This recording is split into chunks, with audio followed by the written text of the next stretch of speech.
नमस्कार। Tortoise study centre से आप लोग का स्वागत है। आज हम लोग इस लेक्चर में देखेंगे खान ग्लोबल स्टडीज यानी खान सर की पॉकेट जी के सामान्य ज्ञान है ना, और ये आरबीडी पब्लिकेशन की है। चलिए, और हम लोग इस लेक्चर में देखेंगे एनिशियंट हिस्ट्री यानी प्राचीन भारत देखेंगे। आप लोग कुछ इस तरह से बुक का पेज है ना, फर्स्ट, जिसमें मैं इसलिए शो कर रही हूँ कि आप लोग को दिख जाएगी। हाँ, सच में वही बुक है। ठीक है, proper by Khan sir, Bihar Kesari mention है। ठीक है, प्रकाशन आरबीडी पब्लिकेशंस की है और जयपुर नई दिल्ली, जो आप लोग देख सकते हैं। अब हम लोग का टॉपिक स्टार्ट होता है। देखेंगे टॉपिक है प्राचीन भारत यानी एनिशियंट हिस्ट्री। ठीक है, प्राचीन भारत के इतिहास के स्रोतों को देखेंगे प्राचीन भारत के इतिहास के स्रोत। इसमें हम देखेंगे फर्स्ट है पुरातात्विक स्रोत, सेकेंड है साहित्यिक स्रोत, थर्ड है विदेशी यात्रियों के विवरण। इसमें आपको साहित्यिक स्रोत में देखने को मिलेगा धार्मिक साहित्य और लौकिक साहित्य, जिसमें देखेंगे हम लोग पुरातात्विक स्रोतों को, जिसमें हम लोग क्या देखेंगे, पुरातात्विक स्रोतों। चलिए हम लोग देखेंगे, है ना। टॉपिक प्रारंभ होता है, अभिलेख को देखेंगे सबसे पहले। ठीक है, तो पत्थर, स्तंभ, तांबे के पत्र, दीवार या मुद्रा पर खुदा हुआ लेख अभिलेख कहलाता है।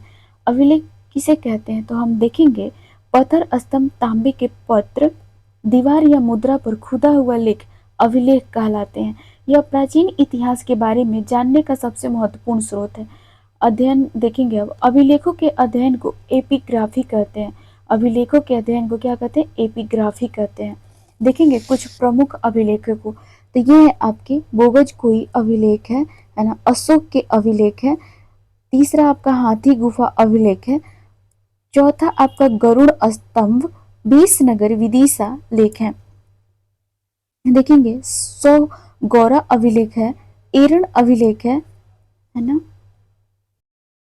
उसके बाद आप लोग को देखने को मिलेगा मंदसौर का अभिलेख। ठीक है, चलिए अब हम लोग अभिलेखों को विस्तार से देखते हैं। बोगज कोई का अभिलेख, यह मध्य एशिया का सबसे प्राचीन अभिलेख है।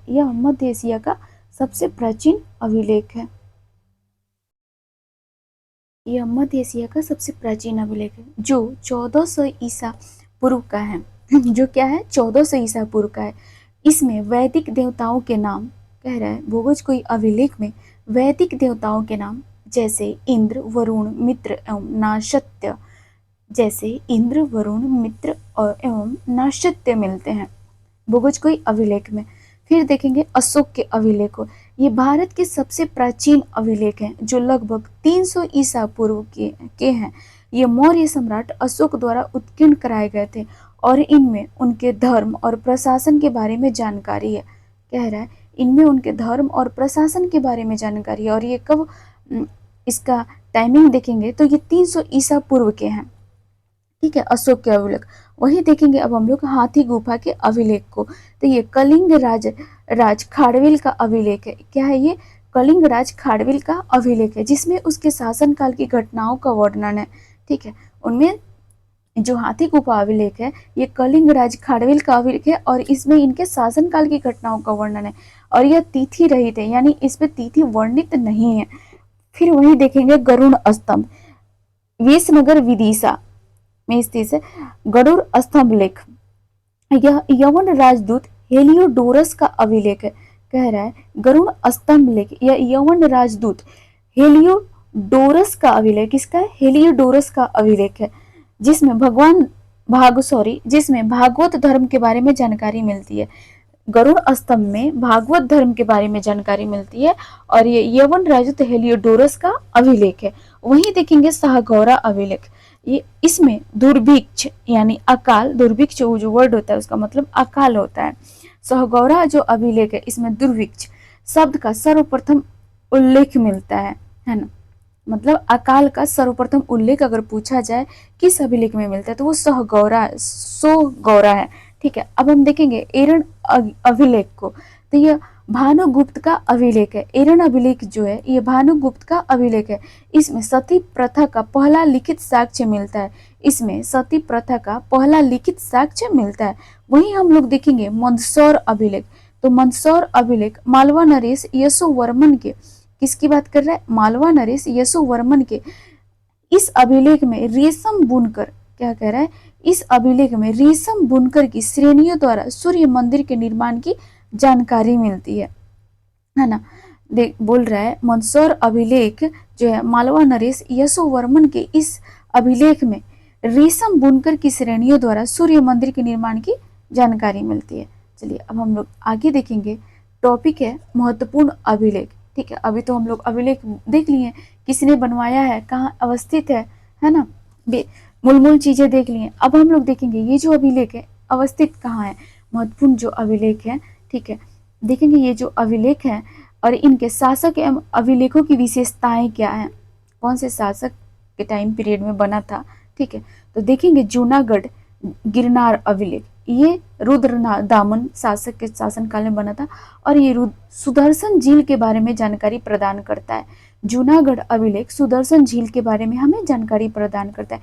वहीं नासिक अभिलेख गौतमी पुत्र सतकर्णी तथा सातवाहनों की उपलब्धियों के बारे में जानकारी मिलता है।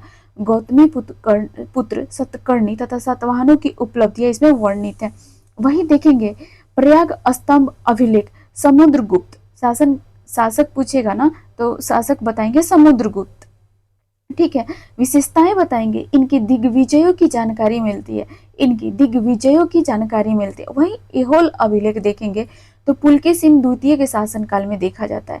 एहोल अभिलेख पुलकेशिन द्वितीय के शासनकाल में आप देख सकते हैं। वहीं ग्वालियर अभिलेख गुर्जर प्रतिहार वंश के इतिहास के बारे में जानकारी मिलता है। ग्वालियर अभिलेख से गुर्जर प्रतिहार वंश के इतिहास के बारे में जानकारी मिलती है। वहीं भीतरी एवं जूनागढ़ अभिलेख से स्कंद गुप्त हूणों पर विजय का विवरण मिलता है। स्कंद गुप्त भीतरी एवं जूनागढ़ अभिलेख को देखेंगे हम लोग तो शासक देखेंगे स्कंद गुप्त है। वहीं अभिलेखों की विशेषताओं के मतलब देखेंगे हम लोग। ठीक है, हूणों पर विजय का विवरण मिलता है। वहीं देवपाड़ा अभिलेख को देखेंगे तो बंगाल शासक विजय सेन के बारे में बताता है। बंगाल शासक विजय सेन के बारे में बताता है। फिर देखेंगे 8वां बांसखेड़ा और मधुबन अभिलेख। बांसखेड़ा और मधुबन अभिलेख जो है ये हर्षवर्धन की उपलब्धियों पर प्रकाश डालता है। ये हर्षवर्धन की उपलब्धियों पर प्रकाश डालता है। वहीं बालाघाट अभिलेख जो है ये सातवाहनों की उपलब्धियों पर प्रकाश डालता है। बालाघाट जो अभिलेख है ये सातवाहनों की उपलब्धियों पर प्रकाश डालता है। वहीं अयोध्या अभिलेख को हम लोग देखेंगे तो ये शुंगों की उपलब्धियों के बारे में मतलब इंडिकेट करता है। वहीं भरहुत का अभिलेख देखेंगे, सबसे ज्यादा इंपॉर्टेंट है ना। तो ये शुंग नरेन शब्द खुदे होने से शुंगों द्वारा निर्मित, कह रहा है भरहुत अभिलेख जो है शुंग नरेन शब्द खुदे होने से शुंगों द्वारा निर्मित मतलब बताया जाता है कि इस पे जो भरहुत अभिलेख है इस पे ना जो शब्द है वो शुंग नरेन शब्द खुदे हुए हैं, जिससे कहा जाता है ना ये शुंगों द्वारा निर्मित है। ठीक है, आप लोग थोड़ा इसको अच्छे से ध्यान से देखेंगे। ठीक है, चलिए अब हम लोग आगे देखेंगे, है ना। तो ये है अन्य महत्वपूर्ण तथ्य। हम लोग बहुत अच्छा ये बुक है फैक्ट के लिए, खास करके स्टेट पीसीएस वगैरह छोटे छोटे पेपर होते हैं ना, है ना, उसके लिए बहुत ही ज़्यादा इम्पोर्टेंट है। ठीक है, तो फिर हम लोग चलिए देखते हैं अपना अन्य महत्वपूर्ण तथ्य। भारतीय पुरातत्व विभाग, इस विभाग की स्थापना 1861 में सर अलेक्जेंडर कनिंघम द्वारा किया गया था। भारतीय पुरातत्व विभाग की स्थापना 1861 में सर अलेक्जेंडर कनिंघम द्वारा की गई थी। ठीक है, अब हम लोग आगे देखेंगे राष्ट्रीय अभिलेखागार। क्या है? राष्ट्रीय अभिलेखागार को देखेंगे तो यहाँ जहाँ दस्तावेजों और पांडुलिपियों को रखा जाता है उसको राष्ट्रीय अभिलेखागार कहते हैं। और देखेंगे यह दिल्ली में 1920 के दशक में स्थापित हुआ था। क्वेश्चन रहेगा राष्ट्रीय अभिलेखागार कब स्थापित हुआ था, तो ये दिल्ली में 1920 के दशक में स्थापित हुआ था, है ना। चलिए अन्य संग्रहालय को हम लोग देखेंगे तो 1814 में है ना, अन्य संग्रहालय को देखेंगे हम लोग तो 1814 में रेडियन म्यूजियम कलकत्ता की स्थापना हुई थी। किसकी स्थापना हुई थी? तो रेडियन म्यूजियम कलकत्ता की स्थापना 1814 में हुई थी। वहीं 1851 में गवर्नमेंट म्यूजियम मद्रास की स्थापना हुई थी। क्वेश्चन है रहेगा गवर्नमेंट म्यूजियम मद्रास की स्थापना कब हुई थी, तो 1851 में। वहीं रहेगा रेडियन म्यूजियम की स्थापना कब हुई थी, तो 1814 में। कहा, कलकत्ता में। ठीक है, देखेंगे दिल्ली में 1855 में राष्ट्रीय संग्रहालय की नींव रखी गई। राष्ट्रीय संग्रहालय की नींव कब रखी गई, तो दिल्ली में और 1855 में। फिर देखेंगे थॉमसन ने कोपेनहेगन संग्रहालय की सामग्री का त्रियुगीय विभाजन किया, है ना। देखेंगे थॉमसन ने कोपेनहेगन संग्रहालय की सामग्री का त्रियुगीय विभाजन यानी पाषाण, कांस्य एवं लौह का विभाजन किया। प्राचीन भारत के राजाओं की प्रशंसा में रचित शिलालेखों को प्रशस्ति कहा जाता है। ये सबसे ज्यादा इंपॉर्टेंट है, इसको आप लोग कंठस्थ कर ही लेंगे। ठीक है, प्राचीन भारत के राजाओं की प्रशंसा में रचित शिलालेखों को प्रशस्ति कहा जाता है। ठीक है, प्रशस्ति किसे कहा जाता है, तो प्राचीन भारत के राजाओं की प्रशंसा में रचित शिलालेखों को, है ना, प्रशस्ति कहा जाता है। चलिए अब हम लोग देखेंगे सिक्के को। ठीक है ना, सिक्के देखेंगे और इनके अध्ययन देखेंगे। सिक्कों के अध्ययन को मुद्रा शास्त्र न्यूमिस्मैटिक्स कहा जाता है। क्वेश्चन रहेगा न्यूमिस्मैटिक्स यानी मुद्रा शास्त्र किसे कहते हैं, तो हम सिक्कों के अध्ययन को कहते हैं। देखेंगे नेक्स्ट अपना पॉइंट है, पुराने सिक्के तांबा, चांदी, सोना और सीसा धातु के बने होते थे। पुराने सिक्के जो हैं, है ना, पुराने सिक्के क्या चीज के बने होते थे, ये तांबा, चांदी, सोना और सीसा। देखेंगे 4 धातुओं का यूज, तांबा, चांदी, सोना, सीसा धातुओं के बने होते थे। देखेंगे प्राचीनतम सिक्कों को आहत सिक्के कहा जाता है। ये मोस्ट इंपॉर्टेंट है, आहत सिक्के किसे कहा जाता था, तो प्राचीनतम सिक्के को। ठीक है, जिन्हें साहित्य में करशापड़ भी कहा जाता था। ठीक है, आहत शीशे को साहित्यिक लैंग्वेज में करशापण भी कहा जाता था। तो ये हमारा जो 2 कीवर्ड है मोस्ट इंपॉर्टेंट है। आप न्यूमिस्मैटिक्स को भी सरसरी नजर में याद रख सकते हैं, लेकिन हाँ ये सब दोनों जो है ज्यादा इंपॉर्टेंट है। चलिए अब हम लोग देखेंगे नोट में क्या सर ने मेंशन किया है। तो नोट में है आपका, सिक्कों पर लेख लिखने का कार्य सर्वप्रथम यवन शासकों ने किया था। क्वेश्चन रहेगा सिक्कों पर लेख लिखने का कार्य सर्वप्रथम, ठीक है, किसने किया था, यवन शासकों ने किया था। ठीक है, अब हम लोग नेक्स्ट बिंदु पे चलेंगे। ये है आपकी कनिष्क के सिक्कों से उसके बौद्ध धर्म का अनुयायी होने का प्रमाण मिलता है। कनिष्क के सिक्कों से उसके बौद्ध धर्म का अनुयायी होने का प्रमाण मिलता है। देखेंगे दूसरा पॉइंट है, इंडो यूनानी और इंडो सीथियन शासकों के इतिहास के प्रमुख स्रोत सिक्के हैं। क्वेश्चन इनकेस रहता है इंडो यूनियन और इंडो सीथियन शासकों के, इंडो यूनियन और इंडो सीथियन शासकों के इतिहास के प्रमुख स्रोत क्या हैं, तो वे क्या है, सिक्के हैं। ठीक है, चलिए अब हम लोग आगे देखेंगे कि आरंभिक सिक्के अधिकतर चांदी के होते थे। आरंभिक सिक्के अधिकतर चांदी के होते थे, जबकि तांबे के सिक्के बहुत कम थे। ठीक है, जबकि तांबे के सिक्के बहुत कम थे। इन सिक्कों को पंचमार्क सिक्के कहते हैं थे। ठीक है, क्वेश्चन रहेगा पंचमार्क सिक्के किसे कहते हैं, तो देखेंगे आरंभिक सिक्के अधिकतर चांदी के होते थे, जबकि तांबे के सिक्के बहुत कम थे, और इन्हीं सिक्कों को ना पंचमार्क सिक्के कहते थे। नेक्स्ट बिंदु देखेंगे, रोमन सिक्के अरिकमेडु, है ना, रोमन सिक्के अरिकमेडु यानी पुदुचेरी के पास से प्राप्त हुए हैं। रोमन सिक्के कहाँ से प्राप्त हुए हैं, ठीक है, तो रोमन सिक्के अरिकमेडु से प्राप्त हुए हैं, यानी पुदुचेरी के पास से। अब हम लोग एनिशिएंट हिस्ट्री में साहित्यिक स्रोत को देखेंगे। ठीक है, देखेंगे हम लोग वैदिक साहित्य को। तो वैदिक साहित्य में हम लोग ये देखेंगे, थोड़ा मैं फॉन्ट बड़ा कर लेती हूँ, सॉरी, है ना। वैदिक पॉइंट है अपना, वैदिक साहित्य भारत का सबसे प्राचीन साहित्य है। ठीक है, वैदिक साहित्य जो है भारत का सबसे प्राचीन साहित्य है। इसके अंतर्गत वेद, ब्राह्मण ग्रंथ, अरण्यक, उपनिषद, वेदांग, षड्दर्शन, पुराण, स्मृति ग्रंथ आदि आते हैं। देखेंगे हम लोग वैदिक साहित्य में क्या क्या आते हैं। तो इसके अंतर्गत वेद आ जाएंगे आपके, ब्राह्मण ग्रंथ आ जाएंगे, अरण्यक, उपनिषद, वेदांग षडदर्शन, वेदांग आ जाएगा, षडदर्शन आ जाएगा, पुराण, स्मृति ग्रंथ आदि आते हैं। मैं इन एक मिनट, सॉरी मैं डिस्टर्ब कर रही हूँ, है ना। ये जो है ना, वेद कितने हैं, है ना, ठीक है, उपनिषद कितने हैं, षड दर्शन किसे बोलते हैं, पुराण कितने हैं, है ना, सर ने आगे मेंशन किया है अपने इस बुक में, तो इसलिए मैं ना बता नहीं रही हूँ। लेकिन आप लोगों को पता होगा पुराणों की संख्या 18 है, ठीक है। वेद वेदांग किसे कहते हैं, उपनिषद है ना कितने हैं, ये है ना, तो ये सब आप लोग को आगे मिलेगा, ठीक है। अभी मैं यहाँ बताऊंगी ना, फिर आगे मिलेगा, तो हमारी क्लास बोरिंग भी हो सकती है। चलिए अब हम लोग आगे देखेंगे, ठीक है। वेद, यह सबसे प्राचीन एवं प्रमुख ग्रंथ है। वेद जो है ना अपना, ये सबसे प्राचीन एवं प्रमुख ग्रंथ है। देखिए मिल गया ना। वेद शब्द की उत्पत्ति विद धातु से हुई है। वेद शब्द की उत्पत्ति विद धातु से हुई है, जिसका अर्थ है जानना। जिसका अर्थ क्या है, जानना। अतः वेद का अर्थ है ज्ञान।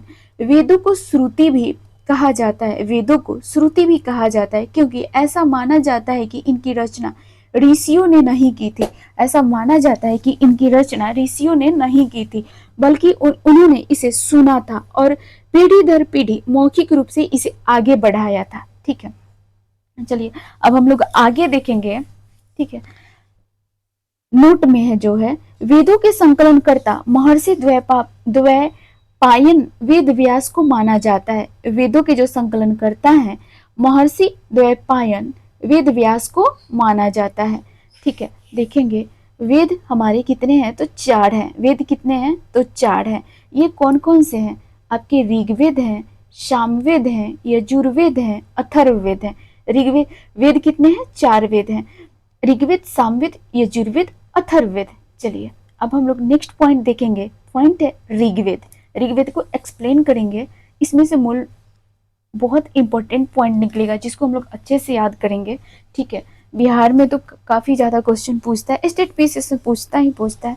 चलिए देखेंगे, सबसे प्राचीन ग्रंथ क्या है, ये सबसे प्राचीन ग्रंथ, इसकी रचना 3500 वर्ष पहले हुई थी। ऋग्वेद जो है सबसे प्राचीन ग्रंथ है। ऋग्वेद में ऋग जो है का अर्थ छंदों तथा चरणों से मुक्त यंत्र होता है। ऋग्वेद में ऋग का अर्थ छंदों तथा चरणों से मुक्त यंत्र होता है। ऋचाओं के क्रमबद्ध ज्ञान के संग्रह को ऋग्वेद कहा जाता है। ऋचाओं के क्रमबद्ध ज्ञान को क्या कहा जाता है, ऋग्वेद कहा जाता है। अब यहाँ से मोस्ट इंपॉर्टेंट पॉइंट प्रारंभ होता है, देखेंगे, है ना। इसकी भाषा प्राकृत संस्कृत है, ठीक है। ऋग्वेद की भाषा क्या है, तो प्राकृत सांस्कृतिक है, ठीक है। ध्यान रखेंगे, मैं पुनः फिर से हाईलाइट करूंगी, ठीक है। चलिए देखेंगे, इसमें 10 मंडल, 228 सूक्त यानी प्रार्थनाएं एवं 10,462 ऋचाएं। देखेंगे ऋग्वेद में, है ना, ऋग्वेद में आपके 10 मंडल, 228 सूक्त, 10,462 ऋचाएं हैं, ठीक है। वेद के ऋचाओं को पढ़ने वाले ऋषि को होत्री कहते हैं। होत्री किसे कहते हैं, वेद के ऋचाओं को पढ़ने वाले को ऋषि को होत्री कहते हैं, ठीक है। देखेंगे, विश्वामित्र द्वारा रचित ऋग्वेद के तीसरे मंडल, विश्वामित्र द्वारा रचित ऋग्वेद के तीसरे मंडल में सूर्य देवता सावित्री को समर्पित प्रसिद्ध गायत्री मंत्र है, ठीक है। विश्वामित्र द्वारा रचित ऋग्वेद के तीसरे मंडल में सूर्य देवता को सावित्री को समर्पित प्रसिद्ध गायत्री मंत्र है। इसके ऋग्वेद के 9वें मंडल में सोम देवता का उल्लेख है। ध्यान रखेंगे, ऋग्वेद के 9वें मंडल में सोम देवता का उल्लेख है। ऋग्वेद में इंद्र के लिए 250, ऋग्वेद में इंद्र के लिए 250 तथा अग्नि के लिए 200 ऋचाओं की रचना की गई है, ठीक है। ऋग्वेद में इंद्र के लिए 250 तथा अग्नि के लिए 200 ऋचाओं की रचना की गई है। वहीं देखेंगे, वामना अवतार के 3 पगों के आख्यान का प्राचीनतम स्रोत ऋग्वेद है। जो हम वामना अवतार के बारे में पढ़ते हैं, चाहे कहानियों में सुनने को मिलता है, वहीं ये वामना अवतार की बातें हो रही है। वामना अवतार के 3 पगों के आख्यान का प्राचीनतम स्रोत ऋग्वेद है। अब मोस्ट इंपॉर्टेंट पॉइंट प्रारंभ होता है, ध्यान से देखेंगे। यूनेस्को ने ऋग्वेद की 30 पांडुलिपियों को, यूनेस्को ने ऋग्वेद की 30 पांडुलिपियों को 2007 में memory of the world register में शामिल किया है गया है, ठीक है। देखेंगे, यूनेस्को ने ऋग्वेद की 30 पांडुलिपियों को 2007 में memory of the world register में शामिल किया गया है।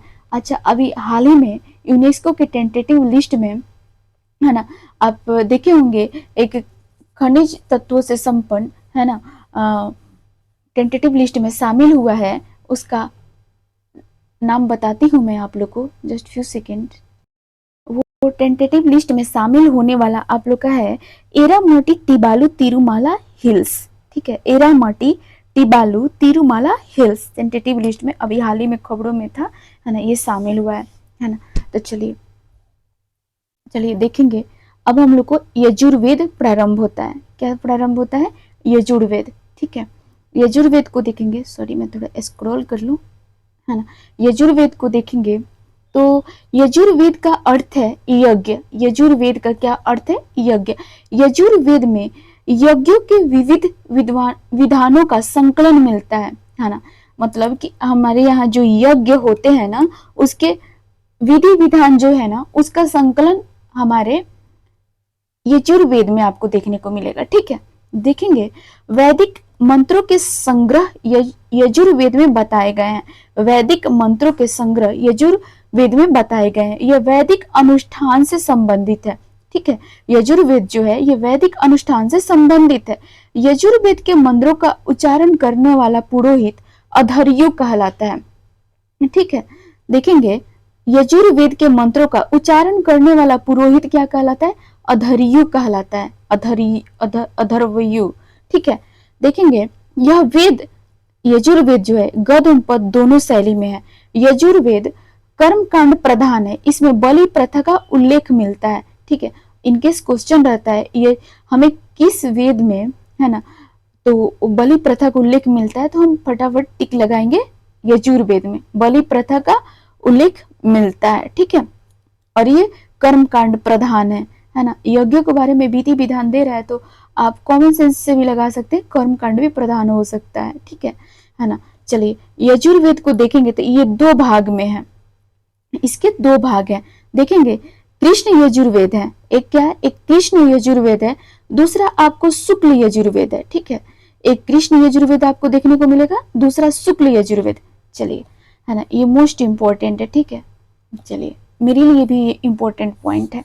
चलिए देखेंगे अब हम लोग का तीसरा वेद प्रारंभ होगा, सामवेद। ठीक है, साम का अर्थ क्या है? गान। साम कुछ, है ना, सॉन्ग टाइप से वाइब्रेशन आ रही है इस वर्ड से, तो आप लोग अजम्पशन भी लगा सकते हैं। सामवेद यानी साम का अर्थ है गान या संगीत। ठीक है, इसमें यज्ञों के अवसर पर गाए जाने वाले मंत्रों यानी ऋचाओं का संकलन है। ठीक है, मंत्रों के गाने वाला, मंत्रों को जो गाते हैं उन्हें उद्गाता कहलाते हैं। मंत्रों को गाने वाला उद्गाता कहलाते हैं। इस भारतीय संगीत का जनक कहा जाता है। अगर क्वेश्चन रहे भारतीय संगीत का जनक, ऑप्शन में वेदों के नाम रहे, तो उसमें आप फटाफट सामवेद को लगाएंगे। ठीक है, सामवेद में कुल 1875 ऋचाएं यानी मंत्र है। सामवेद में कुल 1875 ऋचाएं यानी कि मंत्र है, जिनमें से 75 से अतिरिक्त शेष ऋग्वेद से लिए गए हैं। 75 से अतिरिक्त यानी शेष ऋग्वेद से लिए गए। इसका संकलन ऋग्वेद आधारित है। यह सबसे छोटा वेद है। और क्वेश्चन है सबसे छोटा वेद, तो आपको सामवेद लगाना है। इसकी शाखाएं देखेंगे सामवेद की तो कौथुमीय, जैमिनीय तथा राणायनीय है। क्या है? कौथुमीय, जैमिनीय तथा राणायनीय। थोड़ा डिफरेंट है, आप ध्यान से याद रखेंगे। बाकी सारी चीज कॉमन है और सभी बुक में देखने को मिल जाती है, लेकिन हाँ ये बिल्कुल डिफरेंट है। क्या पता, है ना, एनिशिएंट हिस्ट्री में हमेशा मतलब आप प्रिपरेशन करके जाएंगे, उससे 4 कदम एग्जामिनेशन क्वेश्चन, एग्जामिनर जो होते हैं क्वेश्चन सेट करते हैं, तो हमें भी उनसे 4 कदम आगे चलना होगा। जो सारे बुक में मेंशन है उसको तो पढ़ेंगे ही, कुछ डिफरेंट है क्योंकि आप लोगों को भी पता है खान सर, है ना, कितने गेम चेंजर पर्सन है ना, एजुकेशन के मामले में, तो आप लोग इसको याद रखेंगे। ठीक है, उसी तरह से यहाँ पे था आप लोग को यजुर्वेद में कृष्ण यजुर्वेद और शुक्ल यजुर्वेद। ठीक है, इसको भी याद रखेंगे। देखेंगे अब हम लोग का दूसरा वेद प्रारंभ होता है। ये हमारा वेद चौथा वेद है। ठीक है ना। देखेंगे अथर्व वेद को अपने देखेंगे। अथर्वा नामक ऋषि इसके प्रथम दृष्टा हैं। अथर्वा नामक ऋषि जो है इसके प्रथम दृष्टा हैं। इन्हीं के नाम पर इसे अथर्ववेद कहा गया तथा इसके दूसरे दृष्टा रचयिता अंगिरस ऋषि हैं। ठीक है, अथर्ववेद के दूसरे रचयिता अंगिरस ऋषि थे। वहीं प्रथम दृष्टा अगर क्वेश्चन में रहता है तो हम फटाफट लगाएंगे, है ना, अथर्वा। ठीक है, क्या लगाएंगे, अथर्वा। अथर्ववेद जो है अथर्वा नामक ऋषि के नाम पर है। ठीक है, और दूसरे रचयिता पूछा जाए, दूसरे दृष्टा, तो आप लगाएंगे अंगिरस ऋषि थे। इसे देखेंगे अथर्ववेद अथर्वा गिरस वेद भी कहा जाता है। अथर्ववेद को अथर्वा गिरस वेद भी कहा जाता है ना। इसे भैषज्य वेद भी कहा जाता है, इसे भैषज्य वेद भी कहा जाता है। इस वेद में सर्वप्रथम सती प्रथा का उल्लेख किया गया था। इस वेद में सर्वप्रथम सती प्रथा का उल्लेख किया गया था। इसकी रचना सबसे अंत में हुई, इसकी रचना सबसे अंत में हुई।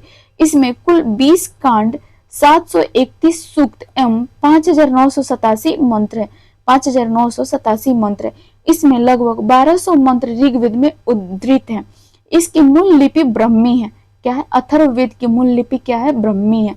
यह भौतिकवादी वेद है। इसमें सामान्य मनुष्यों के विचारों तथा अंधविश्वासों तथा जादू टोने टोटके का उल्लेख किया गया। इसमें सामान्य मनुष्यों के विचारों तथा अंधविश्वासों तथा जादू टोने टोटके का उल्लेख किया गया। इसमें चिकित्सा पद्धतियों एवं औषधियों का उल्लेख किया गया है। आयुर्वेद जीवन के विज्ञान शब्द का सर्वप्रथम उल्लेख इसी में मिलता है। ठीक है, अब दूसरा पॉइंट देखेंगे अथर्ववेद का ही। इस वेद में आर्य एवं अनार्य सभ्यता एवं संस्कृति का प्रभाव दिखाई देता है। इस वेद में आर्य एवं अनार्य सभ्यता एवं संस्कृति का प्रभाव दिखाई देता है। अथर्ववेद में परीक्षित को कुरुओं का राजा कहा जाता है। अथर्ववेद में परीक्षित को कुरुओं का राजा कहा गया है। इसमें सभा एवं समिति, अथर्ववेद में सभा एवं समिति को प्रजापति की 2 पुत्रियां कहा गया है। ठीक है, सभा एवं समिति को प्रजापति की 2 पुत्रियां कहा गया है। पृथ्वी सूक्त अथर्ववेद का प्रतिनिधि सूक्त माना जाता है। पृथ्वी सूक्त जो है यह अथर्ववेद का प्रतिनिधि सूक्त माना जाता है। ऋग्वेद, सामवेद और यजुर्वेद वेद त्रयी कहलाता है। वेद त्रयी क्वेश्चन है, वेद त्रयी किसे कहा जाता है, तो ऋग्वेद, सामवेद और यजुर्वेद को वेद त्रयी कहा जाता है। अथर्ववेद जो है वेद त्रयी का भाग नहीं है। अथर्ववेद वेद त्रयी का भाग नहीं है। ठीक है, चलिए अब हम लोग क्या देखेंगे, अपना ब्राह्मण साहित्य को देखेंगे। ठीक है, क्या देखेंगे, ब्राह्मण साहित्य को देखेंगे। देखेंगे इनकी रचना वैदिक साहित्य संहिताओं की व्याख्या करने हेतु सरल गद्य में की गई है। ब्राह्मण साहित्य की रचना वैदिक संहिताओं की व्याख्या करने हेतु सरल गद्य में की गई है। ब्राह्मण का अर्थ यज्ञ है। ब्राह्मण का अर्थ क्या होता है, यज्ञ है। अतः यज्ञ के विषयों का प्रतिपादन करने वाले ग्रंथ को ब्राह्मण कहा लाते हैं। अतः यज्ञ के विषयों का प्रतिपादन करने वाले ग्रंथ ब्राह्मण कहलाते हैं। इत्रय में राज्याभिषेक के नियम एवं प्राचीन राजाओं के नाम दिए गए। इत्रय जो है, इत्रय ब्राह्मण में देखेंगे आप, राज्याभिषेक के नियम एवं प्राचीन राजाओं के नाम दिए गए। वहीं शतपथ ब्राह्मण को अब हम लोग का नेक्स्ट पॉइंट है उसको देखेंगे। शतपथ ब्राह्मण जो है यह यजुर्वेद का ब्राह्मण है। यजुर्वेद का ब्राह्मण है। इसमें पुरुष मेघ का उल्लेख है। ठीक है, पुरुष मेघ में पुरुषों की बलि दी जाती थी। पुरुष मेघ में पुरुषों की बलि दी जाती थी। शतपथ ब्राह्मण के अनुसार राजा विदेह ऋषि गौतम रहुमन से संबंधित है। इसमें गांधार, शाल्य, कैकेय, कुरु, पंचाल, कौशल, विदेह आदि राजाओं का नाम का उल्लेख है। इसमें देखेंगे आप गांधार, शाल्य, कैकेय, कुरु और पांचाल, कौशल, विदेह आदि राजाओं का नाम का उल्लेख मिलता है। ठीक है, शतपथ ब्राह्मण में। अब वही देखेंगे हम लोग, है ना, बॉक्स में जो दिया गया है, वेद है आपके, उपनिषद है, उपवेद है, ब्राह्मण ग्रंथ है। तो हम लोग देखेंगे हम लोग वेद। तो वेद हम लोग ऊपर में क्या पढ़े थे, हमारे वेद 4 हैं, ऋग्वेद, यजुर्वेद, सामवेद, अथर्ववेद। ऋग्वेद, यजुर्वेद, सामवेद, अथर्ववेद। ठीक है, अब हम लोग देखेंगे, है ना, उपनिषद को देखेंगे। ठीक है, उपनिषद तो ये आपके ऐत्रेय, कौशिकी, कंठ, श्वेताश्वर, ईशा, तैत्तरीय, मैत्रायणी, बृहदारण्यक। वहीं है छंदोग्य, केन, मुंडक, प्रश्न, मांडुक्य। उपवेद को देखेंगे आयुर्वेद, धनुर्वेद, गंधर्ववेद, शिल्प वेद। वहीं ब्राह्मण ग्रंथ में देखेंगे ऐत्रेयम कौशिकी ब्राह्मण है ना, शतपथ तैतरीय ब्राह्मण, षड्विंश ब्राह्मण, इसे तांड ब्राह्मण भी कहते हैं, और वहीं गोपत ब्राह्मण। अच्छा, आप लोग एक ध्यान रखेंगे है ना, ये भी मुझे कुछ लूसेंट बुक्स की तरह इसकी वाइब्स आ रही है, ठीक है। तो जितने रेड रेड मतलब कलर से लिखा गया है आप उनको अच्छे से याद कर लेंगे, और रेड बॉक्स में जो भी है उसको बिल्कुल ही याद रखेंगे। चलिए आगे हम लोग देखेंगे। सॉरी, थोड़ा सर की इनके बुक का पेज क्वालिटी बहुत पुअर है, इसकी वजह से है ना फेस पीडीएफ नहीं बन पा रहा था, तो आप लोग है ना थोड़ा फोकस होकर के देखेंगे, है ना। चलिए हम लोग देखेंगे अरण्यक साहित्य को। अरण्यक साहित्य को, इनकी रचना जंगलों यानी अरण्य, इनकी रचना जंगलों में किए जाने के कारण इन्हें अरण्यक कहा जाता है। अरण्यक क्यों कहते हैं? क्योंकि इनकी रचना जंगलों में हुई होती है, ठीक है ना। अब हम देखेंगे यह ब्राह्मण ग्रंथ का अंतिम भाग है। अरण्यक जो है ये ब्राह्मण ग्रंथ का अंतिम भाग है। इसमें दार्शनिक और रहस्यात्मक ज्ञान के विषयों का वर्णन किया गया है। अरण्यक कुल 7 है। अरण्यक कुल कितने हैं? 7 हैं। तो हम देखेंगे ये कौन कौन से, ऐत्रेय सांख्यायन, तैत्तिरीय मैत्रायणी, मध्य नदीन, तत्वकार और है छंदोग्य, तत्वकार और छंदोग्य, ठीक है। चलिए अब हम लोग उपनिषद को देखेंगे। उपनिषद का शाब्दिक अर्थ है उपसमीप। उपनिषद का शाब्दिक अर्थ क्या है? उपसमीप। निष्ठापूर्वक यानी फिर सद बैठना अर्थात है ना दार्शनिक और रहस्यात्मक ज्ञान के लिए, ठीक है। गुरु के समीप निष्ठापूर्वक बैठना, है ना। इसे वेदांत भी कहा जाता है। उपनिषद को वेदांत भी कहा जाता है क्योंकि यह वेदों का अंतिम भाग है। उपनिषद जो है वेदों का अंतिम भाग है। इनका संबंध दर्शन शास्त्र यानी आत्मा, ब्रह्मण, ब्रह्मांड, विज्ञान, नैतिक की चर्चा है। इनका संबंध जो है दर्शन शास्त्र में क्या शामिल होते हैं? आत्मा, ब्रह्मण, ब्रह्मांड, विज्ञान, नैतिकता की चर्चाएं से है। उपनिषद मुख्यतः ज्ञान मार्गी रचनाएं। उपनिषद जो हमारे होते हैं ज्ञान मार्गी रचनाएं होते हैं, जिनकी कुल संख्या, उपनिषदों की कुल संख्या कितनी है? 108 है, किंतु प्रमाणिक उपनिषद 12 ही है, ठीक है। अगर ऑप्शन में 108 रहे तो आप 108 टिक करेंगे। अगर उपनिषद को लेकर के क्वेश्चन है, अगर उसमें है ना आपको ऑप्शन में दिया है 12 तो आप 12 टिक करेंगे, ठीक है। 12 उपनिषद, प्रमाणिक उपनिषद कितने? 12 है। वैसे संख्याओं के मामले में देखें तो 108 है। देखेंगे ये हमारे प्रमुख उपनिषद कौन कौन से हैं, तो आपको देखने को मिलेगा ईसा, केन, ईशा होगा पहला, केन, तीसरा कंठ, चौथा प्रश्न, पांचवा होगा मुंडक, 6 होगा मांडुक्य, 6 होगा आप लोग का मांडुक्य, 7 तैत्तिरीय, है ना। देखेंगे 8वां अपना होगा उपनिषद ऐत्रेय, सॉरी जल्दी चक्कर में हो गया।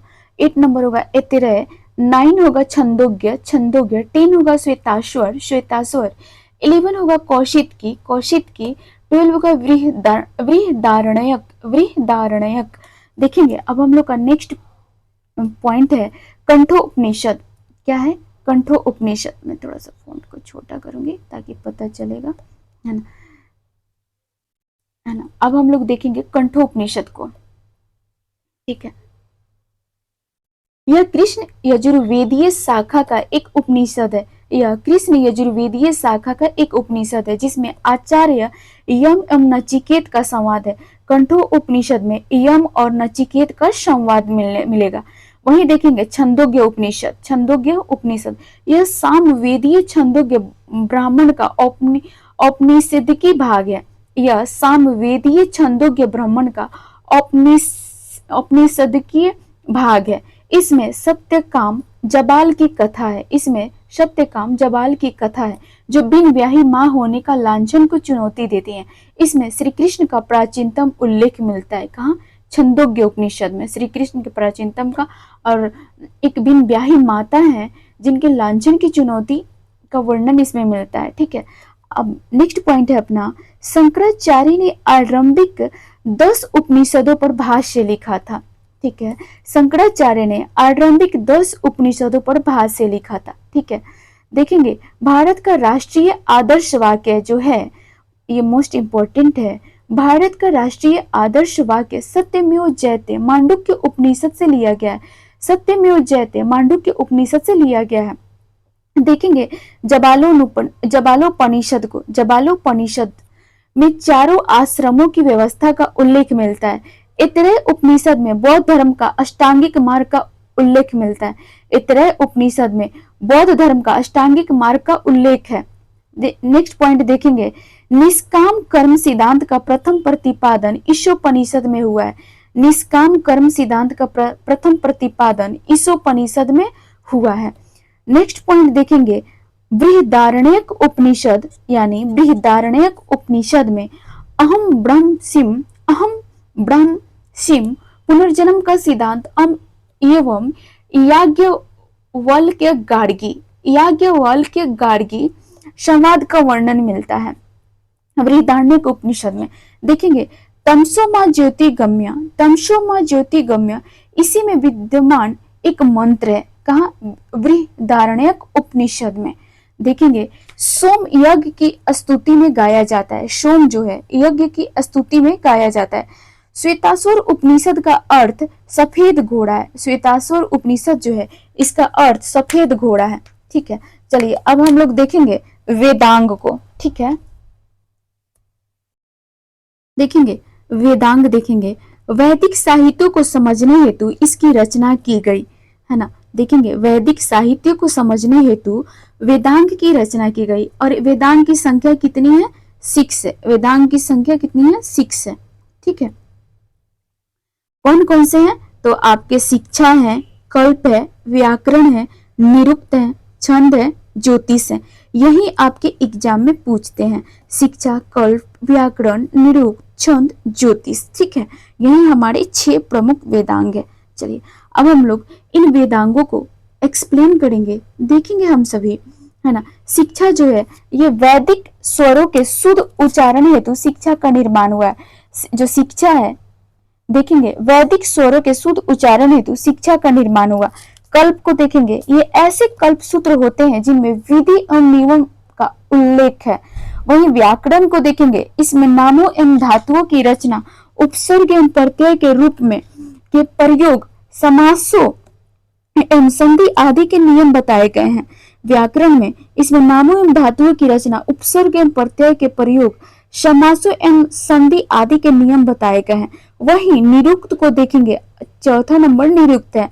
निरुक्त शब्दों की उत्पत्ति का शास्त्र है। निरुक्त जो है शब्दों की उत्पत्ति का शास्त्र है। यह एक प्रकार का भाषा विज्ञान है। यह एक प्रकार का भाषा विज्ञान है। 5th नंबर देखेंगे हम लोग का छंद है। वैदिक मंत्र प्राय छंदबद्ध है। वैदिक मंत्र जो है प्राय छंदबद्ध है।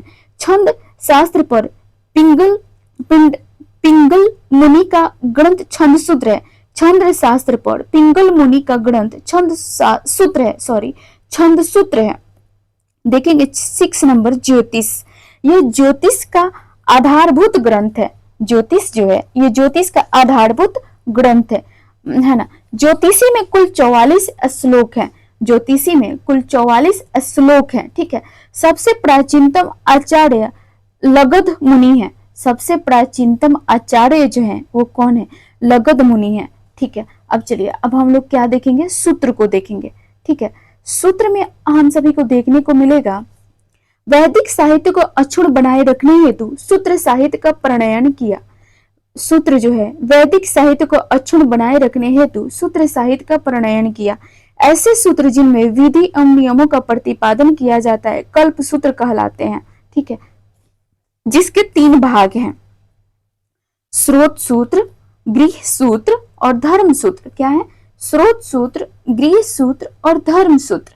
देखेंगे स्रोत सूत्र को, यज्ञ संबंधी नियम स्रोत सूत्र में वर्णित होते हैं। वहीं गृह सूत्र में लौकिक एवं परलौकिक कृतियों का विवेचन होता है। वहीं धर्म सूत्र में देखेंगे धार्मिक, सामाजिक एवं राजनैतिक कर्तव्यों का विवेचन होता है। देखेंगे प्रमुख सूत्रकारों में गौतम बौधायन, आपस स्तंभ, आपस्तंभ और वशिष्ठ आदि हैं। ठीक है, प्रमुख सूत्रकारों में देखेंगे तो गौतम बोधायन आपको मिलेंगे, आपत स्तंभ और वशिष्ठ मिलेंगे। 3 लोगों का नाम मोस्ट इंपॉर्टेंट है। देखेंगे गौतम धर्म सूत्र सबसे प्राचीन है और इसमें गौतम धर्म सूत्र जो है ये सबसे प्राचीन है। ठीक है, अब हम लोग चलेंगे पुराण के साइड। ठीक है, अब हम लोग देखेंगे पुराण को। ठीक है, पुराण का शाब्दिक अर्थ प्राचीन आख्यान है। प्राचीन आख्यान है। पुराणों की संख्या कितनी है? 18 है। देखेंगे पुराणों की रचना लोमहर्ष एवं उग्रश्रावा ने किया था। पुराणों की रचना किसने किया था? लोमहर्ष एवं उग्रश्रावा ने।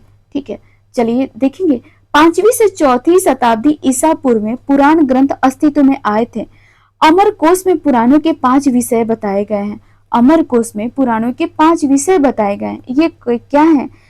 सर्ग प्रति सर्ग, वंश मनवंतर एवं वंशानुचरित है।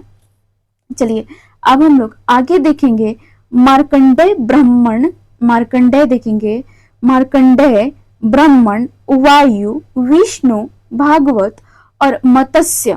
ठीक है, सबसे प्राचीन पुराण है। सबसे प्राचीन पुराण कितने हैं? पुराणों की संख्या 18 है।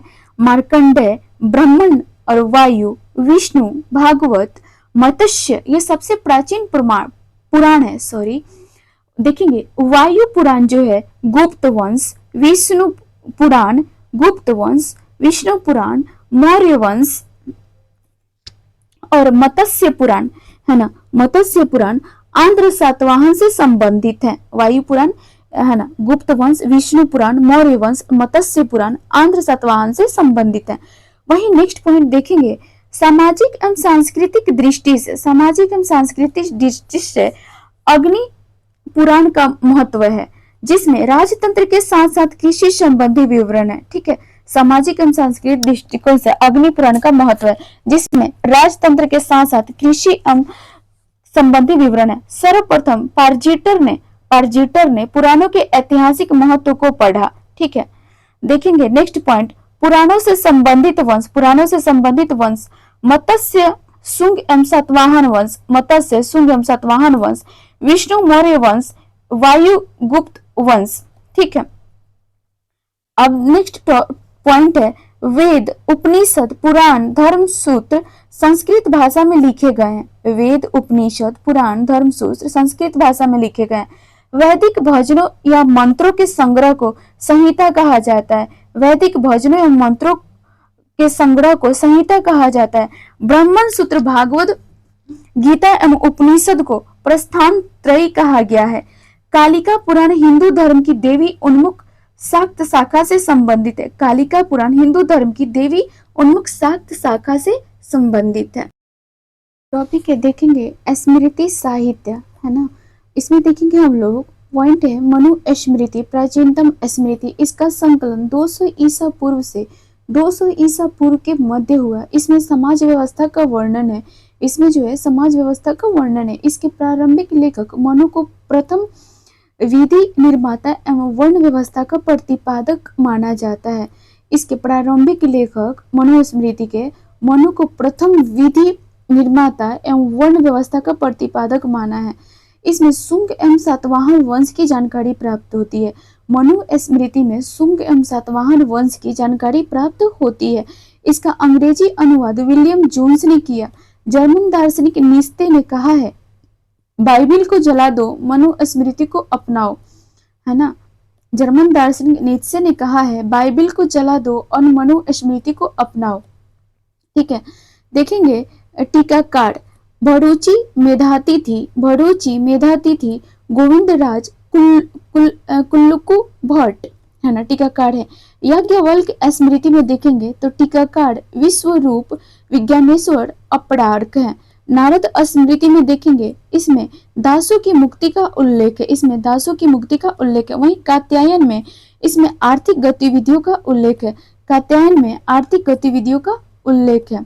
चलिए आगे देखेंगे, उधर होगा। अब हम लोग का टॉपिक प्रारंभ होता है बौद्ध साहित्य से। ठीक है, बौद्ध साहित्य को देखेंगे, सबसे प्राचीन बौद्ध ग्रंथ त्रिपिटक है। सबसे प्राचीन बौद्ध ग्रंथ कौन सा है? तो त्रिपिटक है। यह पाली भाषा में रचित है। यह पाली भाषा में रचित है। तो त्रिपिटक को देखेंगे तो इसमें विनय पिटक, सूत पिटक, अभिधम पिटक आते हैं। त्रिपिटक में विनय पिटक, सूत पिटक और अभिधम पिटक आएंगे। ठीक है, देखेंगे नेक्स्ट पॉइंट, बुद्ध की शिक्षाओं को संकलित कर इन्हें 3 भागों में बांटा गया है। बुद्ध की शिक्षाओं को संकलित कर इन्हें 3 भागों में बांटा गया है। इन त्रिपिटकों की रचना बुद्ध के निर्वाण प्राप्त करने के बाद हुई। बुद्ध के पूर्व जन्म की कथाओं को जातक कहा जाता है। बुद्ध के पूर्व जन्म की कथाओं को जातक कहा जाता है। निकायों में बौद्ध धर्म के सिद्धांत का एवं कहानियों का संग्रह है। वही देखेंगे, निकायों में बौद्ध धर्म के सिद्धांत एवं कहानियों का संग्रह है। देखेंगे नेक्स्ट पॉइंट, हीनयान का प्रमुख ग्रंथ कथा वस्तु है। हीनयान का प्रमुख ग्रंथ कथा वस्तु है, जिसमें महात्मा बुद्ध का जीवन चरित्र अनेक कथानकों के साथ उल्लेखित है। हीनयान का प्रमुख ग्रंथ कथा वस्तु है, जिसमें महात्मा बुद्ध का जीवन चरित्र अनेक कथानकों के साथ उल्लेखित है। ठीक है, नेक्स्ट पॉइंट देखेंगे, जैन साहित्य। जैन साहित्य में हम देखेंगे कि जैन साहित्य को आगम सिद्धांत कहा जाता है। जैन साहित्य को आगम सिद्धांत कहा जाता है। यह प्राकृत भाषा में लिखे गए हैं, है ना। जैन साहित्य प्राकृत भाषा में लिखे गए हैं। ठीक है, आप मुझे कमेंट में बताएंगे बौद्ध साहित्य किस भाषा में लिखे गए हैं। जैन आगमों में 12 अंग, 12 उपअंग, 10 प्रकीर्ण, 6 छेद सूत्र और 4 मूल सूत्र, अनुयोग सूत्र एवं नंदी सूत्र की गणना की जाती है। देखेंगे, जैन आगमों में 12 अंग, 12 उपांग, 10 प्रकीर्ण, 6 छेद सूत्र और 4 मूल सूत्र, अनुयोग सूत्र एवं नंदी सूत्र की गणना की जाती है। जैन धर्म का प्रारंभिक इतिहास तीर्थंकरों की जीवनियां कल्पसूत्र से ज्ञात होती है, जिसकी रचना भद्रबाहु ने की थी, है ना। जैन धर्म की प्रारंभिक इतिहास यानी कल्पसूत्र से ज्ञात होती है, और कल्पसूत्र की रचना किसने की थी? भद्रबाहु ने। कल्पसूत्र की रचना भद्रबाहु ने की थी। वही देखेंगे, आचार्यांग सूत्र में जैन भिक्षुओं के आचार नियमों का उल्लेख है। आचार्यांग सूत्र में जैन भिक्षुओं के आचार नियमों का उल्लेख है। ठीक है, चलिए नेक्स्ट पॉइंट देखेंगे, भागवती सूत्र, है ना। भागवती सूत्र को देखेंगे, है ना। भागवती सूत्र में महावीर के जीवन की शैलियों पर प्रकाश डाला गया है। भागवती सूत्र में महावीर के जीवन के शैलियों पर प्रकाश डाला गया है। जैन ग्रंथों में सबसे महत्वपूर्ण हेमचंद्रकृत परिशिष्ट पर्वन है। जैन ग्रंथों में सबसे महत्वपूर्ण हेमचंद्रकृत परिशिष्ट पर्वन है, जिसकी रचना 12वीं शताब्दी में हुई। इसमें आरंभिक जैन तीर्थंकरों का इतिहास उल्लेखित है। त्रिशास्टिल क्षण देखेंगे, त्रिशास्टिल क्षण की रचना जिनसेन ने की। त्रिशास्टिल क्षण की रचना जिनसेन ने की। हालांकि इसे पूर्ण करने का श्रेय गुणभद्र को जाता है ना। इसमें आदि पुराण एवं महापुराण का संकलन है। इसमें आदि पुराण एवं महापुराण का संकलन है। भरतेश्वर बाहुबली रास के रचयिता शालिभद्र सूरी थे। शालिभद्र सूरी थे। इस रचना में जय तीर्थंकर ऋषभ देव के 2 पुत्रों भरतेश्वर और बाहुबली के बीच राजगद्दी के लिए संघर्ष का वर्णन है। ठीक है, चलिए नोट में देखेंगे रेड बॉक्स में क्या मेंशन है। तो ये आपको हाथ से लिखी पुस्तक को हिंदी में पांडुलिपि और अंग्रेजी में मैन्युस्क्रिप्ट्स तथा लैटिन में मेनू कहा जाता है। ठीक है, हाथ से लिखी पुस्तक को हिंदी में पांडुलिपि कहते हैं, है ना, और अंग्रेजी में मैन्युस्क्रिप्ट्स तथा लैटिन भाषा में मेनू कहा जाता है। ये बहुत अच्छा है, क्योंकि जब मैं स्टार्टिंग में स्टडी मतलब ये सिविल सर्विसेज का प्रारंभ की थी, तो उस वक्त मुझे बहुत दिक्कत होता था कि यार पांडुलिपि क्या है, मैन्युस्क्रिप्ट्स क्या है, मेनू क्या है, बहुत रिसर्च करना पड़ता था, है ना। चलिए, तो एटलीस्ट ये तो अच्छा है कि इस बुक में ये सारे कुछ ऐसे ऐसे बिंदु मेंशन है जिसको बच्चे ढूंढते हैं। चलिए, है ना, अब हम लोग देखेंगे लौकिक साहित्य यानी अन्य साहित्य। ऐतिहासिक रचनाओं में सर्वप्रथम उल्लेख अर्थशास्त्र का किया जाता है। ऐतिहासिक रचनाओं में सर्वप्रथम उल्लेख अर्थशास्त्र का किया जाता है। यह भारत का पहला राजनीतिक ग्रंथ है ना, यानी भाषा इसकी संस्कृत है। इसकी रचना कौटिल्य यानी चाणक्य ने की थी। ठीक है, यह 15 अधिकरण, 180 प्रकरण, लगभग 400 श्लोकों में विभक्त है। यह मौर्यकालीन इतिहास एवं राजनीति के ज्ञान पर आधारित ग्रंथ है। नेक्स्ट पॉइंट देखेंगे, संस्कृत साहित्य में ऐतिहासिक रचनाओं में सर्वाधिक महत्व कश्मीरी कवि कलहन, है ना, सर्वाधिक महत्व कश्मीरी कवि कलहन द्वारा रचित राजतरंगिणी का है। राजतरंगिणी की रचना किसने की थी? तो कश्मीरी कवि कलहन ने। इसमें 8 सर्ग हैं, ठीक है, जिन्हें तरंग कहा गया है। इसमें कश्मीर के शासकों का वर्णन है और संस्कृत साहित्य में ऐतिहासिक घटनाओं के क्रमबद्ध इतिहास लिखने का प्रथम प्रयास है। चलिए आगे देखेंगे ज्योतिष ग्रंथ के बारे में, ठीक है। ज्योतिष ग्रंथ, गार्गी संहिता में भारत पर होने वाले यवन आक्रमण का उल्लेख मिलता है। गार्गी संहिता में भारत पर होने वाले यवन आक्रमण का उल्लेख मिलता है। अष्टाध्यायी व्याकरण की प्रथम पुस्तक है। अष्टाध्यायी जो है यह व्याकरण की प्रथम पुस्तक है जिसके लेखक पाणिनि हैं। अष्टाध्यायी क्या है? व्याकरण की प्रथम पुस्तक है और इसके लेखक पाणिनि हैं। इसमें पहली बार लिपि शब्द का प्रयोग हुआ था। अष्टाध्यायी में पहली बार लिपि शब्द का प्रयोग हुआ था। इसमें मौर्य से पूर्व का इतिहास तथा मौर्य काल के राजनीतिक व्यवस्था की जानकारी प्राप्त होती है। इसी में मौर्य से पूर्व का इतिहास तथा मौर्य काल के राजनीतिक अवस्था की जानकारी प्राप्त होती है। विदेशी यात्री, अब हम लोग देखेंगे, है ना, विदेशी यात्रियों के विवरण को, ठीक है, देखेंगे विदेशी यात्रियों के विवरण को। विदेशी यात्रियों से मिलने वाली प्रमुख जानकारी, विदेशी यात्रियों से मिलने वाली प्रमुख जानकारी, तो ये है आपके भारत में आने वाली विदेशी यात्रियों एवं लेखकों के विवरण से भी हमें भारतीय इतिहास को जानने में सहायता मिली, जिनमें अनेक यूनानी, रोमन, अरबी और चीनी यात्री सम्मिलित हैं, है ना, देखेंगे जिनमें अनेक यूनानी, रोमन, अरबी और चीनी यात्री सम्मिलित हैं। वहीं देखेंगे यूनानी रोमन लेखक को, तो भारतीय स्रोत से हमें सिकंदर के आक्रमण की जानकारी नहीं मिलती है, इसलिए हमें यूनानी स्रोतों पर ही आश्रित रहना पड़ता है। सिकंदर के समकालीन एक भारतीय राजा सेंट्रोकोटस कौन थे? सिकंदर के समकालीन कौन थे? मतलब जिस समय पे सिकंदर शासन कर रहे थे, ठीक उसी समय पे भारतीय राजा थे हमारे सेंट्रोकोटस। कौन थे? सेंट्रोकोटस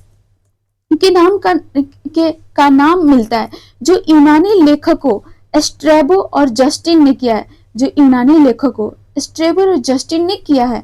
देखेंगे नेक्स्ट पॉइंट, एरियन तथा प्लूटार्क ने उसे एड्रोकोटस तथा प्लिकार्स ने सेंड्रोकोटस के नाम से उल्लेख किया है।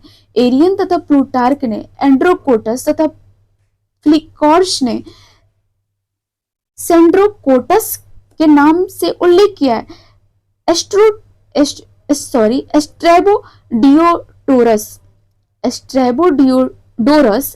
स्ट्रैबोडियोडोरस, प्लिनी और एरियन नामक यूनानी विद्वान क्लासिकल लेखक के रूप में जाने जाते हैं।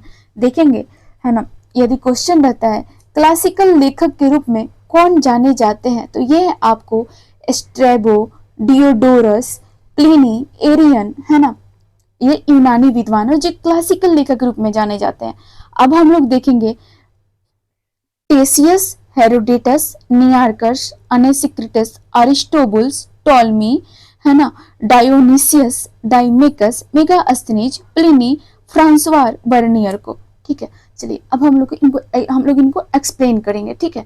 टेरियस जो है यह ईरानी राजवैद्य था। टेरियस जो था ये ईरानी राजवैद्य था। हेरोडोटस जो था इसे इतिहास का पिता कहा जाता है। अपनी पुस्तक हिस्टोरिका यानी 5वीं शताब्दी ईसा पूर्व में लिखा भारत फारस संबंध का वर्णन किया है। कहाँ किया? हिस्टोरिका में, ठीक है। चलिए थर्ड को देखेंगे, नियार्कस, अनेसिक्रिटस और स्टोम्बुल्स, यह सभी लेखक सिकंदर के समकालीन एवं इनका विवरण अधिक प्रमाणिक एवं विश्वसनीय है। ये जो नियार्कस थे, अनेसिक्रिटस थे, अरिस्टोम्बुल्स थे, ये सिकंदर के समकालीन थे, यानी सिकंदर जब शासन कर रहे थे तब ये लोग उपस्थित थे, ठीक है। चलिए अब हम लोग 4th नंबर पे टॉलमी को देखेंगे। यह 2री शताब्दी में भारत का भूगोल नामक पुस्तक लिखा। यह 2री शताब्दी में भारत का भूगोल नामक पुस्तक लिखी। टॉलमी ने Geography and Periplus of the Erythraean Sea नामक पुस्तक लिखी थी। टॉलमी ने Geography and Periplus of the Erythraean Sea नामक पुस्तक लिखी। भारतीय बंदरगाहों एवं व्यापारिक वस्तुओं का वर्णन है। इसमें इसमें क्या है, तो भारतीय बंदरगाहों एवं व्यापारिक वस्तुओं का वर्णन है। वहीं हम लोग देखेंगे डायोनीसियस, डायोनीसियस को देखेंगे। ये मिस्र नरेश टॉलमी फिलाडेल्फस के राजदूत अशोक के दरबार में आए थे।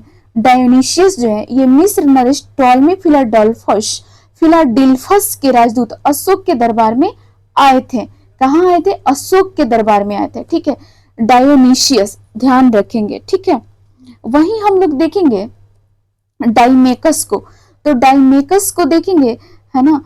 तो ये सीरियाई राजा एंटियोकस प्रथम जो था, ये है ना, सीरियाई राजा एंटियोकस प्रथम के राजदूत बिंदुसार के दरबार में रहे, है ना। डाइमेकस जो था ये बिंदुसार के राज दरबार में आया था, ठीक है।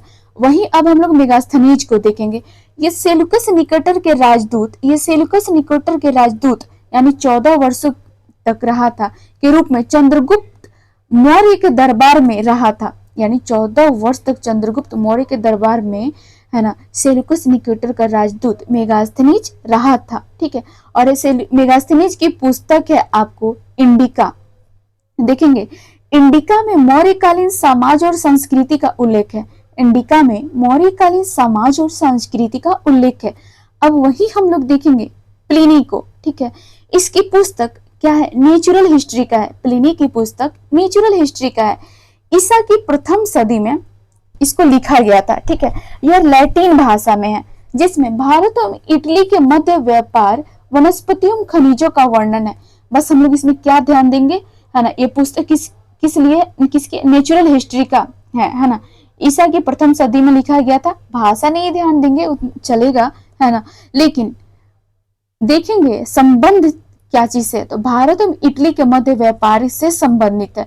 जब व्यापार करेगा तो वनस्पति और खनिजों का वर्णन ऑब्वियसली मिलेगा, ठीक है। चलिए नेक्स्ट देखेंगे फ्रांसवा बर्नियर को देखेंगे। देखेंगे फ्रांस का निवासी एवं चिकित्सक फ्रांसवा बर्नियर जो था, ये फ्रांस का निवासी एवं एक चिकित्सक, एक राजनीतिक एवं दार्शनिक था, ठीक है।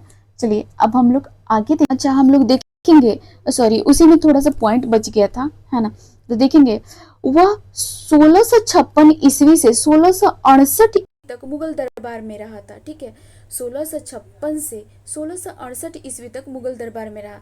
इसमें पूर्व एवं पश्चिम की तुलना करते हुए travels in the Mughal empire पुस्तक लिखी थी। उसने travels in the Mughal empire पुस्तक लिखी थी, ठीक है। ये मोस्ट इम्पोर्टेंट है, आप लोग याद रखेंगे, है ना। और नहीं होगा तो एक पेज लेकर के आप लोग बैठेंगे, फटाफट कीवर्ड ना, सिर्फ कीवर्ड लिखते जाएंगे, ठीक है।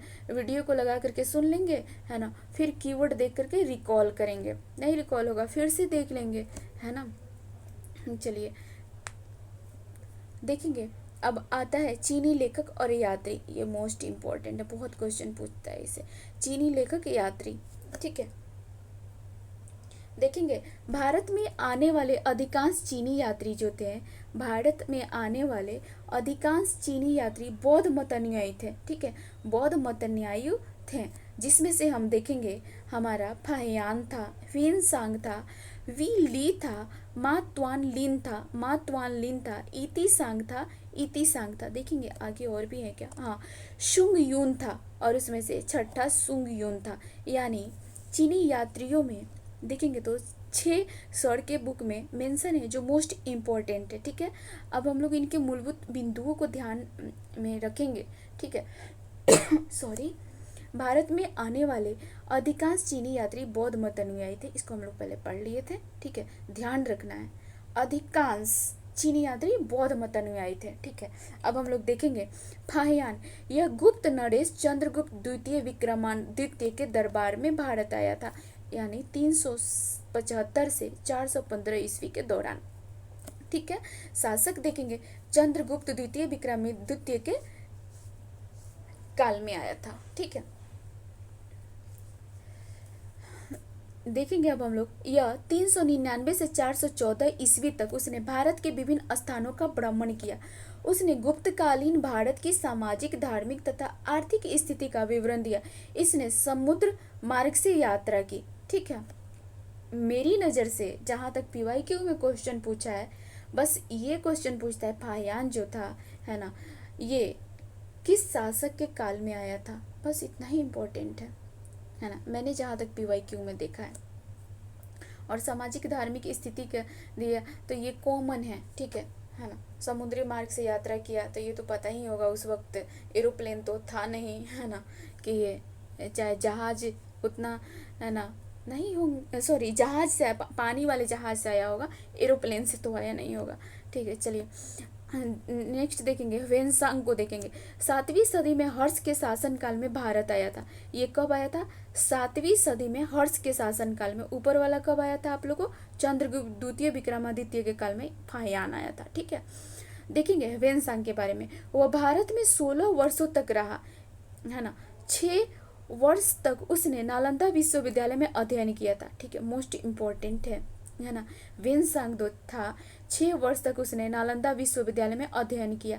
यहाँ इसका स्मारक बना हुआ है। उसका यात्रा विवरण सी युकी नामक से प्रसिद्ध है। ह्वेनसांग का जो यात्रा विवरण है ये सी युकी नामक से प्रसिद्ध है, जिसमें 138 देशों का विवरण है। जो ये सीयूकी है ना, इसमें 138 देशों का विवरण है, जो हर्षकालीन भारतीय स्थिति तथा चीनी बौद्ध धर्म और भारतीय बौद्ध धर्म के बीच पारस्परिक व्यवहार को जानने का महत्वपूर्ण स्रोत है।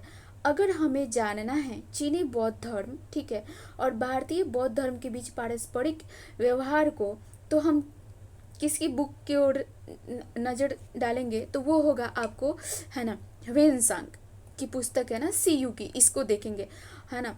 और ये मेंशन है हर्षकालीन भारतीय स्थिति, ठीक है, तथा चीनी बौद्ध धर्म और भारतीय बौद्ध धर्म के बीच पारस्परिक व्यवहार को जानने के लिए। ध्यान रहे उसमें हर्षकालीन मेंशन है, ठीक है। चलिए अब हम लोग आगे देखेंगे। अब हम लोग का नेक्स्ट पॉइंट है वी ली के बारे में। वी ली के बारे में, इसके द्वारा लिखित ह्वेनसांग के जीवन से भी हर्षकालीन इतिहास का विवरण ज्ञात होता है, ठीक है। क्या ज्ञात होता है? इसके द्वारा लिखित ह्वेनसांग के जीवन से भी हर्षकालीन इतिहास का विवरण ज्ञात होता है। वहीं देखेंगे नेक्स्ट है मा त्वान लिन। मा त्वान लिन हर्ष के पूर्वी अभियान का विवरण है। हर्ष के पूर्वी अभियान का विवरण है। देखेंगे नेक्स्ट है इति सांग। 7वीं शताब्दी के अंत में भारत आए हैं। 7वीं शताब्दी के अंत में भारत आए। इन्होंने नालंदा एवं विक्रमशिला विश्वविद्यालय और अपने समय की भारत की स्थिति का वर्णन किया है। ध्यान रहे, है ना, नालंदा विश्वविद्यालय को विजिट इसके पहले किसने किया था? आप मुझे कमेंट में बताएंगे, ठीक है। नालंदा एवं विक्रमशिला विश्वविद्यालय और अपने समय की भारत स्थिति का वर्णन किया था, स्थिति का वर्णन किया था, ठीक है ना। और आप मुझे कमेंट में बताएंगे नालंदा विश्वविद्यालय कब एस्टेब्लिश्ड हुआ था, ठीक है, और विक्रमशिला विश्वविद्यालय कब एस्टेब्लिश्ड हुआ था, और वर्तमान समय में यह कहाँ है, ठीक है ना। चलिए हम लोग देखेंगे सुंग। अब देखेंगे सुंग यून के बारे में, ठीक है। यह 518 ईस्वी में भारत आया। यह 518 ईस्वी में भारत आया। अपने 3 वर्षों की यात्रा में बौद्ध धर्म की प्राप्तियां एकत्रित की। बौद्ध धर्म की प्राप्तियां एकत्रित की, ठीक है। अब हमारा चीनी यात्री समाप्त होते हैं। अब हम लोग अरबी लेखक की तरफ चलेंगे। देखेंगे अरबी लेखकों को। 13वीं शताब्दी के आरंभ में अरब लोगों ने अरब में सिंध का इतिहास लिखा, जिसका फारसी अनुवाद चचनामा नामक पुस्तक में है। देखेंगे अरब लेखक 13वीं शताब्दी के आरंभ में अरब लोगों ने अरब में सिंध का इतिहास लिखा, जिसका फारसी अनुवाद चचनामा नामक पुस्तक में है, ठीक है। देखेंगे मोस्ट इम्पोर्टेंट लेखक अल बरूनी है, सुलेमान है, अल बरूनी, सुलेमान, अल मसूदी, इब्न बतूता। देखते हैं और भी इम्पोर्टेंट क्या है क्या नहीं है। चलिए इसमें आपको अरबी लेखक में 4 ही देखने को मिलेंगे, और चीनी यात्रियों में कितने थे? 6 थे, ध्यान रहे। और ये भी ध्यान रखेंगे कि नालंदा विश्वविद्यालय को किसने विजिट किया था, है ना। ये ज़्यादा इम्पोर्टेंट है, क्योंकि बिहार सेंट्रिक अगर आप पढ़ाई कर रहे होंगे तो ये क्वेश्चन पूछता है ना। और नालंदा को थोड़ा तह तक जाके क्वेश्चन पूछ सकते हैं, क्योंकि याद ही अभी हाल में बीपीएससी का पेपर हुआ था, क्या दृश्य था, है ना। चलिए देखेंगे अल बरूनी। जन्म 1972 ईस्वी को रवीना यानी उज्बेकिस्तान में हुआ था। रमीना यानी उज्बेकिस्तान में हुआ। 11वीं शताब्दी में महमूद गजनवी के साथ भारत आया था। अलबरूनी जो है मोहम्मद गजनवी के साथ भारत आया था। इन्हें सीरियाई, फारसी, हिब्रू तथा संस्कृत भाषा का ज्ञान था। इन्हें अलबरूनी को सीरियाई, फारसी, हिब्रू तथा संस्कृत भाषा का ज्ञान था। अलबरूनी ने अपनी पुस्तक तहकीक ए हिंदी, अलबरूनी की पुस्तक क्या थी? तहकीक ए हिंदी, किताब उल हिंद अर्थात भारत की खोज, है ना, मोस्ट इम्पॉर्टेंट बुक है, ध्यान रहे, है ना, में राजपूत कालीन समाज, इसमें जो है तहकीक ए हिंद में जो है राजपूत कालीन समाज, धर्म, रीति रिवाज एवं सुंदर प्रकाश डाला है। यह भारतीय भाषा संस्कृत से अत्यधिक प्रभावित हुआ। अलबरूनी महमूद द्वारा बंदी बनाया गया था। अलबरूनी जो था महमूद द्वारा बंदी बनाया गया था। बाद में उसकी योग्यता से प्रभावित होकर उसे राजा ज्योतिषी बना दिया गया था। ठीक है, चलिए अब हम लोग सुलेमान को देखेंगे। यह 9वीं शताब्दी में भारत आया और तत्कालीन प्रतिहार शासकों और पाल शासकों के विषय में लिखा था। इसने तत्कालीन प्रतिहार शासकों और पाल शासकों के विषय में लिखा। वहीं देखेंगे अलमसूदी को, तो ये 10वीं सदी में बगदादी यात्री अलमसूदी भारत आया था। यह 10वीं सदी में बगदादी यात्री अलमसूदी भारत में आया। यह राष्ट्रकूट एवं प्रतिहार शासकों की जानकारी देता है। यह राष्ट्रकूट एवं प्रतिहार शासकों की जानकारी देता है। ठीक है, देखेंगे इब्न बतूता, यह मोरक्को का निवासी था। इब्न बतूता जो था यह मोरक्को का निवासी था। इसने अपना यात्रा वृत्तांत अरबी भाषा में लिखा, जिसे रेहला कहा जाता है। 1333 को स्थल मार्ग से सिंध पहुंचा था और 14वीं शताब्दी में यानी 1333 ईस्वी में दिल्ली पहुंचने पर इसे प्रभावित होकर सुल्तान मोहम्मद, कौन प्रभावित हुए थे? सुल्तान मोहम्मद इब्न बतूता से, है ना। तो सुल्तान मोहम्मद बिन तुगलक ने उसे दिल्ली का काजी, है ना, इब्न बतूता को सुल्तान मोहम्मद बिन तुगलक ने दिल्ली का काजी यानी न्यायाधीश नियुक्त किया। काजी का मतलब क्या होता था? तब न्यायाधीश होता था, है ना, नियुक्त किया। इसे 1342 में दूत बनाकर चीन भेजा गया था। इब्न बतूता को 1342 में दूत बनाकर चीन भेजा गया। इसने भारतीय डाक प्रणाली यानी उल्लुक पर विशेष प्रकाश डाला था। ठीक है, ये मोस्ट इम्पोर्टेंट है। भारतीय डाक प्रणाली यानी उल्लुक पर विशेष प्रकाश कौन से यात्री डाले? जो अरबी थे, इब्न बतूता। ठीक है, चलिए अब हम लोग का टॉपिक प्रारंभ होता है अन्य लेखक। ठीक है, अन्य लेखक में हम लोग ये देखेंगे, तारकनाथ को देखेंगे, ठीक है, मार्को पोलो को देखेंगे, अब्दुल रज्जाक समरकंदी को देखेंगे, शेख अली हाजीन को देखेंगे। ठीक है, चलिए अब हम लोग देखते हैं, है ना, अपने नेक्स्ट टॉपिक को, और इसमें हम लोग देखेंगे अन्य लेखकों में तारकनाथ जी को। ये तिब्बती लेखक थे। ठीक है, ये एक तिब्बती लेखक थे। इसने कंगयूर तथा तंगयूर नामक ग्रंथ की रचना की थी। इसने कंगयूर तथा तंगयूर नामक ग्रंथ की रचना की। इसने भारतीय इतिहास के बारे में जानकारी मिलती है। इनसे भारतीय इतिहास के बारे में हमें जानकारी मिलती है। मार्को पोलो, यह 13वीं शताब्दी के अंत में पांड्य देश की यात्रा पर आया था। यह 13वीं शताब्दी के अंत में पांड्य देश की यात्रा पर आया था। इसका विवरण पांड्य इतिहास के अध्ययन के लिए उपयोगी है। वहीं देखेंगे अब हम लोग अब्दुल रज्जाक को। ठीक है, अब्दुल रज्जाक समरकंदी को देखेंगे। तो अब्दुल रज्जाक समरकंदी ने 1440 के दशक में दक्षिण भारत की यात्रा की। ठीक है, अब हम देखेंगे शेख अली हाजीन को। शेख अली हाजीन ने 1740 के दशक में उत्तर भारत की यात्रा की। अब नेक्स्ट देखेंगे फ्रांसीसी जोहरी जियो बैप्टिस्ट तेवर्नियर ने 6 बार दक्षिण भारत की यात्रा की। भारत की तुलना ईरान तथा ऑटोमन साम्राज्य से की। ये थोड़ा मोस्ट इम्पोर्टेंट मेरी नज़र से है। फ्रांसिस, है ना, भारत की तुलना ईरान तथा ऑटोमन साम्राज्य से की। ठीक है, नेक्स्ट देखेंगे पेल्सर्ट नामक डच यात्री ने 17वीं शताब्दी के आरंभिक दशक में उपमहाद्वीप की यात्रा की थी। ठीक है, अब हम लोग का न्यू चैप्टर प्रारंभ होता है, पाषाण एवं ताम्रपाषाण काल। चलिए हम लोग ये वीडियो को छोटा ही रखेंगे, ठीक है ना, क्योंकि अभी मैं पढ़ाऊंगी तो फिर ये 40 मिनट्स और ले लेगा, तो 2 घंटे का हो जाएगा, तो थोड़ा फिर बोरियत फील होने लगेगा, है ना। तो इसलिए मैं नेक्स्ट लेक्चर में पाषाण एवं ताम्रपाषाण काल को पढ़ाऊंगी। थोड़ा सा ये फर्स्ट लेक्चर बोरिंग हो सकता है ना, लेकिन आप लोग कंटिन्यू करेंगे, नेक्स्ट वीडियो को सुनेंगे, शायद आप लोग के लिए इंटरेस्टिंग हो। ठीक है, चलिए थैंक यू। मिलते हैं नेक्स्ट लेक्चर में।